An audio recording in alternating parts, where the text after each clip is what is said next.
Hello everyone. ఏపీలో చదువుకున్న ప్రతి ఒక్కరికి 100కి 100% జాబ్ రావాలి అన్నట్లు కూడా మంత్రి నారా లోకేష్ గారు మ్యాండేటరీ ఇచ్చినట్టు తెలుస్తోంది. సో నిజంగా ఇది పాసిబుల్ అంటారా? ఒకసారి ఇదే అంశం మీద విశ్లేషణ తీసుకునే ప్రయత్నం చేద్దాం. ప్రస్తుతం మనతో పొలిటికల్ జర్నలిస్ట్ శేషరావు గారు ఉన్నారు. వెల్కమ్ చెప్దాం. Hello sir. హలో సార్, ఇది పాసిబుల్ అవుతుందంటారా?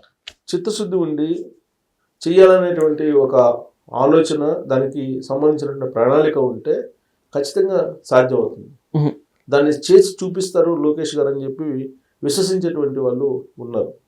ప్రధానంగా ఆయన ఐటీఐలు, పాలిటెక్నిక్ కాలేజీల మీద దృష్టి పెట్టారు.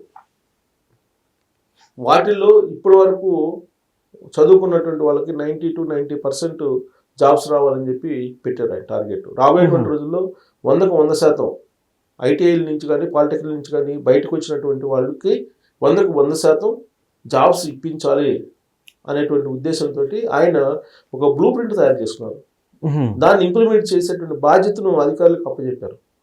అందుకే 100కు 100% ఆయన సాధించగలరని చెప్పి మనం చెప్పగలం. ఓన్లీ ఓవరాల్గా స్టేట్మెంట్ ఇచ్చేసి మేము 100కు 100% ఉద్యోగాలు ఇప్పిస్తామని చెప్పేసి తీరా దానికి బ్లూ ప్రింట్ లేకుండా ఉంటే అది సాధ్యం కాదు.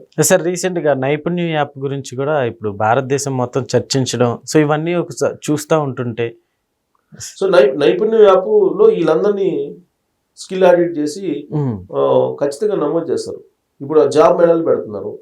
గత 16 నెలల నుంచి జాబ్ మేళాలు పెడుతున్నారు.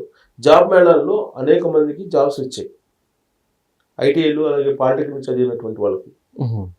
అలాగే ఇప్పుడు రాబోయేటువంటి రోజుల్లో క్వాంటమ్ టెక్నాలజీ వస్తుంది. ఈ క్వాంటమ్ టెక్నాలజీకి సంబంధించి ఇప్పుడు నిష్ణాతులైనటువంటి కొంతమందిని తీసుకొచ్చి పాఠశాలల్లో, స్కూల్స్లో టీచర్స్గా ట్రైనింగ్ ఇచ్చేదానికి పెడుతుంది. స్కూల్స్లో, కాలేజీలో కాదు, స్కూల్స్లో, కాలేజీలోని అలాగే యూనివర్సిటీల్లో ఫ్యాకల్టీలు తీసుకొచ్చుకోమని చెప్తున్నారు. యూనివర్సిటీ నామ్స్ని మార్చేస్తున్నారు, ఆ సబ్జెక్టులు మార్చేస్తున్నారు. అలాగే నార్మల్ డిగ్రీస్ ఉన్నాయి కదా, వాటిల్లో కూడా ఇప్పుడు ఆర్టిఫిషియల్ ఇంటెలిజెన్స్ ఇంట్రొడ్యూస్ చేయమని చెప్తున్నారు. ఇది స్కూల్ ఏజ్ నుంచి కూడా. ఇప్పుడు ఐటీఐ, పాలిటెక్నిక్లో కూడా ఆర్టిఫిషియల్ ఇంటెలిజెన్స్ని ట్రైనింగ్ ఇస్తున్నారు. ఆర్టిఫిషియల్ ఇంటెలిజెన్స్ అనేది ప్రతి ఇంట్లో తెలిసినటువంటి వాళ్ళు ఉండాల్సిందే అనేది ఒక మ్యాండేటరీ పెట్టుకున్నారు చంద్రబాబు గారు, లోకేష్ గారు. దీనికి తగ్గట్టు వాళ్ళు జాబ్ మేళాలు నిర్వహిస్తున్నారు.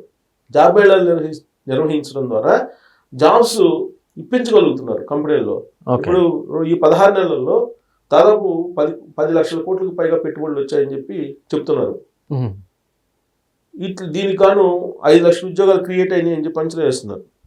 రేపు రాబోయే 14-15 తారీఖుల్లో వైజాగ్లో జరిగేటువంటి పారిశ్రామిక సదస్సులో కనీసం 10 లక్షల కోట్ల రూపాయల పెట్టుబడులు రాబోతున్నాయి, దానికి సంబంధించిన అగ్రిమెంట్లు కుదరబోతున్నాయి అని చెప్పేసి అంచనా వేస్తున్నారు. అయితే పెట్టుబడులకి సంబంధించిన ఒప్పందాలు జరగడం అనేది ఒక ఎత్తు అయితే, అవి నిజంగా వస్తున్నాయా లేదనేది ఇంకొక ఎత్తు. అందుకే లోకేష్ గారు ఓన్లీ ఎంఓయూలు కుదుర్చుకోవడం కాదు, వీటిని మొత్తాన్ని 6 నెలల్లో ల్యాండ్ అయ్యేలా చూడాలి అని చెప్పేసి ఒక టార్గెట్ పెట్టుకున్నాడు ఆయన. అందుకే లోకేష్ గారి కన్నా మిగతా వాళ్ళకి డిఫరెన్స్ ఏంటంటే, మిగతా వాళ్ళు జనరల్గానే ఇండస్ట్రీస్ తోటి ఒప్పందాలు కుదుర్చుకోవడం, ఇండస్ట్రీస్ని తీసుకొస్తున్నామని చెప్పడం, ఇవన్నీ కామన్గా జరిగాయి. దావోస్ సదస్సులు జరిగినప్పుడల్లా ఇవన్నీ జరుగుతుంటాయి. కానీ ఒప్పందాలు పేపర్ మీద ఉంటాయి, కానీ గ్రౌండ్ లెవెల్లో మనకు కనిపించవు ఆ కంపెనీలు. అలాంటి సిచ్యువేషన్ లేకుండా లోకేష్ గారు ప్లాన్ చేస్తున్నారు. అది డిఫరెన్స్. మిగతా నాయకులకను లోకేష్ గారికి డిఫరెన్స్ ఏంటంటే, ఆయన ఒక టార్గెట్గా పెట్టుకుంటే ఆ టార్గెట్కి రీచ్ కావడానికి ఒక బ్లూ ప్రింట్ని తయారు చేసుకుంటారు. ఆ బ్లూ ప్రింట్ని ఇంప్లిమెంట్ చేసే బాధ్యతను తన టీంకి అప్పు చెప్తారు. అలా ఆయన గూగుల్ డేటా సెంటర్ని తీసుకురాగలిగారు వైజాగ్కి. ఆయన టార్గెట్ పెట్టుకుంది 12 months అంట. 12 months పెట్టుకుంటే 13 months అయింది, అంటే 1 month ఎక్స్ట్రా అయింది.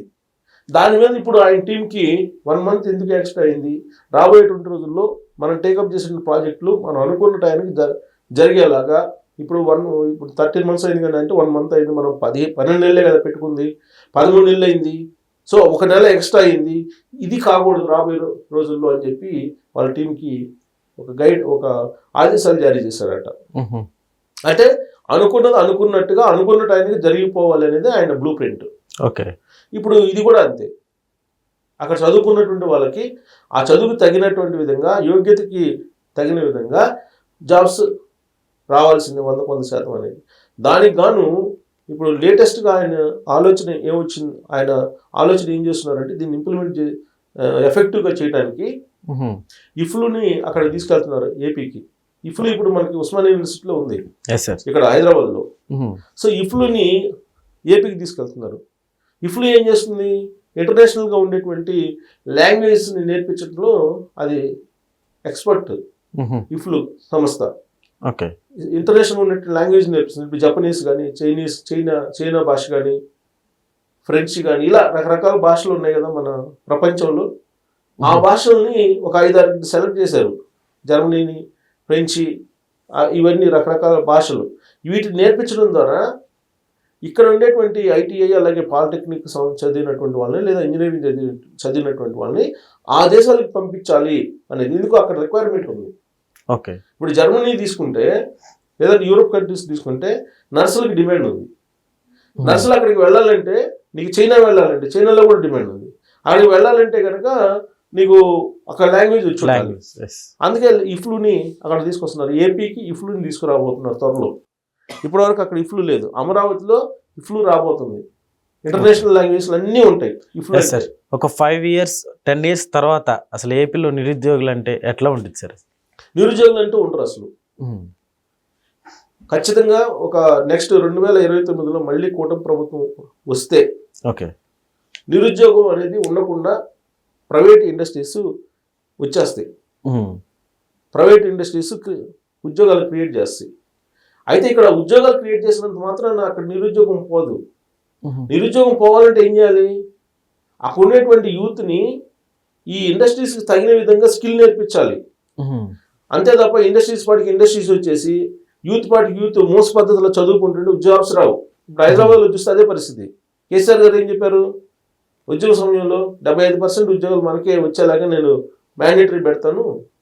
కాబట్టి మన రాష్ట్రం మనకు వస్తే ఇక్కడ ఉండేటువంటి కంపెనీలన్నీ 75% మనకి ఇస్తాయి, లోకల్ పీపుల్కి ఉద్యోగాలు అన్నీ మనకి వచ్చేస్తాయని చెప్పారు. తీసుకుంటున్నారా ఇప్పుడు? తీసుకోవట్లేదు కదా. ఇప్పుడు మొత్తం 15% మించలేరు తెలంగాణ వాళ్ళు. మొత్తం హైదరాబాద్లో ఉండే కంపెనీలు లెక్కేసుకుంటే ఐటీ సెక్టర్ కానీ లేదా ఇతర రంగాల్లో 15% మించి ఉంటారు తెలంగాణ వాళ్ళు. అంతా తెలంగాణ ఇతరులే ఉంటారు జాబ్స్ చేసేవాళ్ళు. ఒకవేళ లోకల్ పీపుల్ ఉన్నా కానీ చిన్న చిన్న జాబ్స్లో ఉంటారు. అంటే టాలెంట్ అలాగే ఆ స్కిల్ ఉన్నటువంటి వాళ్ళకే ప్రాధాన్యత ఇస్తారు ప్రైవేట్ కంపెనీలు. అందుకే లోకేష్ గారు ఇండస్ట్రీస్ ఒకవైపు తీసుకొస్తూ దానికి సమాంతరంగా అక్కడ ఉండేటువంటి యూత్ని ఇండస్ట్రీస్కి ఏం అవసరమో ఆ స్కిల్ ఉండేలాగా వీళ్ళు ట్రైనింగ్ ఇస్తున్నారు. అది బ్లూ ప్రింట్. ఓకే లోకేష్ గారికి ఉన్నట్టు బ్లూ ప్రింట్ మిగతా వాళ్ళకి లేనిది ఆయనకు ఉంది. అదే ఇప్పుడు ఇఫ్లుని ఎందుకు అక్కడికి పిలుస్తున్నారు, ఇఫ్లుని తీసుకొచ్చి ఇంటర్నేషనల్ లాంగ్వేజ్ నేర్పిస్తే విదేశాలకు కూడా పంపించాలి టాలెంట్ ఉన్నోని. ఇప్పుడు టాలెంట్ ఇక్కడ ఇండస్ట్రీస్ ఉన్నాయి, ఈ ఇండస్ట్రీస్ సరిపడినటువంటి టాలెంట్ని ఇక్కడ మెర్జ్ చేస్తారు, ఎమర్జ్ చేస్తారు. లేదు విదేశాలకు పోయే టాలెంట్ ఉంటే విదేశాలకు పంపిస్తారు. అలా నీకు ప్యారలల్గా వెళ్తున్నారు ఆయన. అంతే కదప్ప ఇండస్ట్రీస్ని తీసుకొచ్చి వాళ్ళకి ల్యాండ్స్ ఇచ్చేసి వాళ్ళకి బ్యాంక్ లోన్లు ఇప్పించేసి వాళ్ళకి కరెంట్ ఛార్జీలకు రాయితీతో ఇచ్చి వాటర్స్ రాయితీ ఇచ్చి వేరే వాళ్ళకి ఉద్యోగాలు ఇచ్చేస్తే సరిపోదు కదా. వేరే వాళ్ళకి ఇస్తే ఉద్యోగాలు ఇస్తే కాదనలేరు. ఎందుకు, స్కిల్ లేబర్ మన దగ్గర లేనప్పుడు మేము తీసుకొచ్చుకున్నాం అంటారు. కానీ మన స్కిల్ లేబర్ని చూపించినప్పుడు ఖచ్చితంగా ప్రయారిటీ ఇస్తారు. అందుకే లోకేష్ గారు ఆ పని చేస్తున్నారు. అందుకే 100% జాబ్ వచ్చేలాగా మీరు ఖచ్చితంగా ట్రైనింగ్ ఇవ్వాలని చెప్పారు. ఇంకొక వైపు టీచర్స్ని సింగపూర్ పంపిస్తున్నారు ఫ్లైట్లో టీచర్స్కి ట్రైనింగ్ ఇవ్వడానికి. ఎందుకు, టీచర్స్ అప్డేట్ కావాలి. పిల్లలకి చెప్పేది ఎవరు, టీచర్సే కదా. వాళ్ళకి అప్డేషన్ ఉంటే కదా, వాళ్ళకి అప్డేషన్ ఉంటేనే పిల్లలకి చెప్పగలరు. అందుకే ఆయన సింగపూర్ పంపిస్తున్నారు. ప్రత్యేకమైన విమానంలో సింగపూర్ పంపిస్తున్నాడు. కొంతమంది ఎంపిక చేసినటువంటి టీచర్స్ని సింగపూర్ పంపించి సింగపూర్ ఎడ్యుకేషన్ ఎలా ఉంది మీరు చూసిరండి అని చెప్పి పంపిస్తున్నారు. ఇది కేవలం ఆరంభం మాత్రమే. రాబోయేటువంటి రోజుల్లో విడతల వారీగా బృందాలుగా అనేక మంది టీచర్స్ని అక్కడ పంపించి ఆయా దేశాలకి, జర్మనీకి, జపాన్కు, ఇలా చైనాకి కొంత పంపించి అక్కడ ఏం జరుగుతుంది స్టడీ చేసి వాళ్ళు వచ్చి ఇన్పుట్స్ ఇస్తే ఇక్కడ ఇంప్లిమెంట్ చేసి మొత్తం గ్లోబల్గా ఏం జరుగుతున్న పరిణామాలన్నింటినీ ఆంధ్రప్రదేశ్లో కనిపించాలి అనేది లోకేష్ గారి యొక్క ఆలోచన. ఆ దిశగా ఆయన ప్లాన్ చేస్తున్నారు.